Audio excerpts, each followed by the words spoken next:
شہر کا مسئلہ برآلود حبس اور گرمی کے ڈیرے، بعض علاقوں میں آج بھی بارش کا امکان۔ موجودہ درجہ حرارت 32 ڈگری سینٹی گریڈ ریکارڈ، زیادہ سے زیادہ 36 ڈگری تک جائے گا۔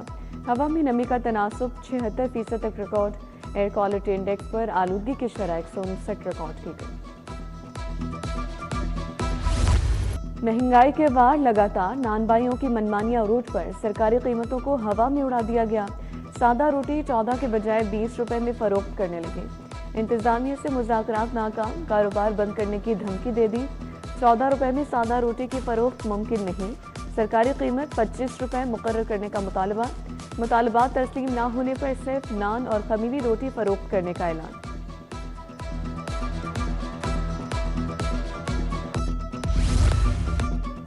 مہنگائی، منافع خوری یا انتظامیہ کی ملی بھگت؟ اشیاء ضروریہ کی خریداری جیب پر بھاری۔ دودھ، دہی، آٹا، چینی، چاول، گھی خریدنا مشکل ہو گیا۔ دودھ کا سرکاری ریٹ 170، مارکیٹ میں 240 روپے لیٹر فروخت۔ دہی 250 روپے کلو دستیاب۔ 15 کلو آٹے کا تھیلا 2050 روپے کا ہو گیا۔ برائلر گوشت 468 کے بجائے 550 روپے کلو۔ فارمی انڈوں کی سرکاری قیمت 265 روپے درجن مقرر۔ 1 کلو لال ٹماٹر خریدنے کے لیے 5 لال نوٹ درکار۔ ٹماٹر 285 کے بجائے 500 سے 580 روپے کلو دستیاب۔ پیاز 120 اور گوبھی 220 روپے کلو۔ بینگن، بھنڈی، کریلے بھی 30 سے 60 روپے مہنگے۔ پھل بھی عام آدمی کی پہنچ سے دور ہونے لگے۔ آم 350 کے بجائے 450 روپے کلو فروخت ہونے لگے۔ آڑو، سیب 350 روپے کلو، کیلے 250 روپے درجن ہو گئے۔ ریلیف کے منتظر عوام منہ تکتے رہ گئے۔ پیٹرولیم مصنوعات کی قیمتیں برقرار۔ پیٹرولیم مصنوعات کی قیمتیں 27 جولائی تک برقرار۔ پیٹرول 335 روپے 18 پیسے فی لیٹر پر برقرار۔ ڈیزل کی قیمت 383 روپے 46 پیسے پر برقرار۔ پیٹرولیم ڈویژن نے نوٹیفیکیشن جاری کر دیا۔ پمپ پر کتنا پیٹرول آیا اور کتنا باقی رہ گیا، سب کو پتہ چل سکے گا۔ ذخیرہ اندوزی، اسمگلنگ اور مصنوعی قلت کی روک تھام ممکن ہوگی۔ ڈیجیٹل سسٹم سے پمپس کے سٹاف کی نگرانی کی جائے گی۔ پمپس کی مانیٹرنگ کے لیے 2 سمارٹ فون استعمال کرنا لازم قرار۔ پمپ مالکان نے موقف اختیار کیا۔ 80 سے 90 کروڑ کے موبائل فوری فروخت ہوئے۔ موبائل فون خریدنے پر مجبور کیا گیا۔ سیلز ٹیکس رجسٹریشن نہ کروانے والوں کی شامت۔ ٹیئر 1 ریٹیلرز FBR کی زد میں آئیں گے۔ Non registered, non compliant tier 1 retailers کے گیس، بجلی کے کنیکشن منقطع کیے جائیں گے۔ جنرل آرڈر کے ذریعے یوٹیلیٹی کنیکشن منقطع کرنے کی ہدایت کی جا سکے گی۔ سٹی ٹریفک پولیس کی نئی یونیفارم 1 سال بھی نہ چل سکی۔ ٹریفک پولیس لاہور کی یونیفارم ایک بار پھر تبدیل کرنے کا فیصلہ۔ یونیفارم تبدیلی بارے DIG لاجسٹکس اینڈ پروکیورمنٹ کی زیر صدارت اجلاس۔ ٹریفک پولیس کے اہلکار پہلے والا بلش گرے یونیفارم پہنیں گے۔ پنجاب ہائی وے پیٹرول وردی کا موجودہ پیٹرن جاری رکھے گی۔ بارش میں جلنے اور خراب ٹرانسفارمرز کو تبدیل کرنے کے لیے بڑا فیصلہ۔ لیسکو نے ایمرجنسی ٹرالی ٹرانسفارمرز کی خریداری کی منظوری دے دی۔ لیسکو نے 200 ٹرانسفارمرز ٹرالی خریدنے کا عمل شروع کر دیا۔ ٹرانسفارمرز کی تنصیب ہونے پر ٹرالی ٹرانسفارمرز کو اڑا لیا جائے گا۔ اذیت ناک لوڈ شیڈنگ نے شہریوں کا میٹر گھما دیا۔ مغل پورہ ریلوے عبدالوحید کالونی کے مکین سراپا احتجاج، سڑکوں پر آ کر نعرے بازی، شکوہ کیا۔ بجلی بندش سے پانی بھی غائب ہو جاتا ہے۔ یوٹیوبر رجب بٹ کی مشکلات کم نہ ہوئی، تھانہ نواب ٹاؤن میں ایک اور مقدمہ درج۔ ٹک ٹاکر عائشہ شرافت نے مقدمہ درج کرایا۔ تشدد، فائرنگ اور سنگین دھمکیوں کی دفعات شامل۔ موقف اختیار کیا، پلبشہ زویا اور علی کے ہمراہ کھانا کھانے پہنچے۔ ہوٹل مینیجر خرم ملزمان کو جانتا ہے۔ فائرنگ رجب بٹ نے کروائی۔ گورنر پنجاب سردار سلیم حیدر خان سے امریکی کانگریس کے اعلیٰ سطح کے وفد کی ملاقات۔ وفد میں ریپبلکن پارٹی سے وابستہ ریان زنکی اور مائیکل بونگارٹنر شامل ہیں۔ دو طرفہ تعلقات، علاقائی سلامتی، معاشی تعاون پر گفتگو۔ وفد خطے کی صورتحال کا جائزہ لینے پاکستان پہنچا۔ وزیر ہاؤسنگ بلال یاسین کا PP 174 کا دورہ، حلقہ امیدین میں استقبال کیا۔ سڑکوں، سیویج اور نکاسیات کے منصوبوں پر شہریوں کا اظہار تشکر۔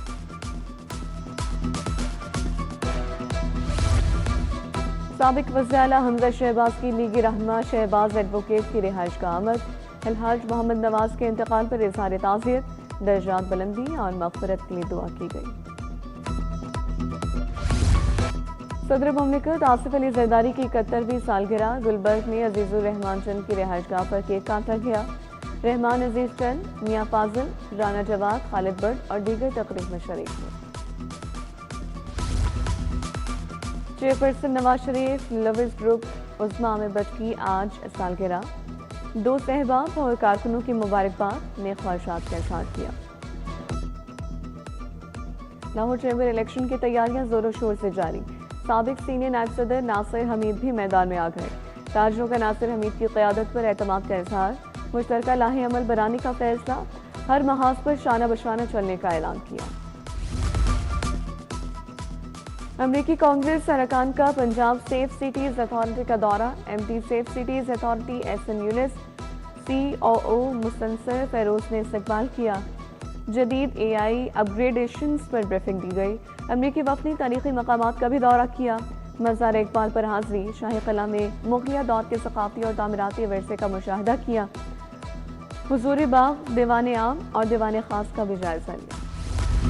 لاہور ایکسپو سینٹر میں میڈ ان فیصل آباد نمائش کا آخری روز، صدر فیصل آباد چیمبر فاروق یوسف شیخ، سینئر نائب صدر نوید اکرم شیخ کی شرکت۔ سویڈن میں تعینات پاکستانی سفیر احمد امجد علی نے ایکسپو کا دورہ کیا۔ فیصل آباد کی 150 سے زائد کمپنیوں نے اپنی مصنوعات کے سٹال سجائے۔ ریڈیولوجیکل سوسائٹی اور اسلام آباد ڈائگنوسٹک سینٹر کے اشتراک سے cardiac imaging workshop cardio star 2026 کے عنوان سے دل کی جدید تشخیصی ٹیکنالوجی پر خصوصی تربیتی سیشنز ہوئے۔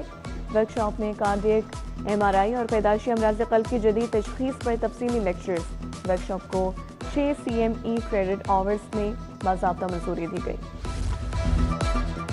نیشنل ہسٹری میوزیم میں منی میوزیم نمائش کا انعقاد، سمر اسکول 2026 کے طلباء کے تخلیقی منصوبے پیش کیے۔ نوجوانوں کے تیار کردہ ماڈلز، آرٹ ورک اور کہانیوں کی نمائش ہوئی۔ نیشنل ہسٹری میوزیم میں نمائش 1 ہفتے تک جاری رہے گی۔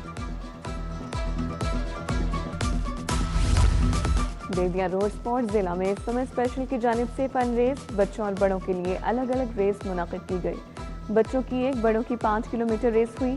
ریس میں خواتین، مرد سمیت ہر عمر کے افراد نے شرکت کی۔ شرکاء نے ریس کے انعقاد کو خوشائند قرار دیا۔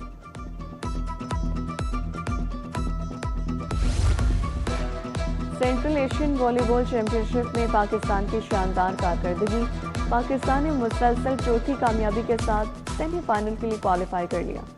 شاہینوں نے ازبکستان کے خلاف 3-0 سیٹ سے کامیابی حاصل کی۔ اور ویسٹ انڈیز اور انگلینڈ ٹیسٹ سیریز پی سی بی کا اسکواڈ میں 2 تبدیلیوں کا اعلان۔ اوپننگ بیٹر عبداللہ فضل انفٹ، عبداللہ شفیق بطور ریپلیسمنٹ ٹیم میں شامل۔ قومی بیٹر سعود شکیل کو بھی بطور اضافی متبادل ٹیم کا حصہ بنا لیا گیا۔ پاکستانی ٹیم انگلینڈ میں 3 ٹیسٹ میچز کی سیریز کھیلے۔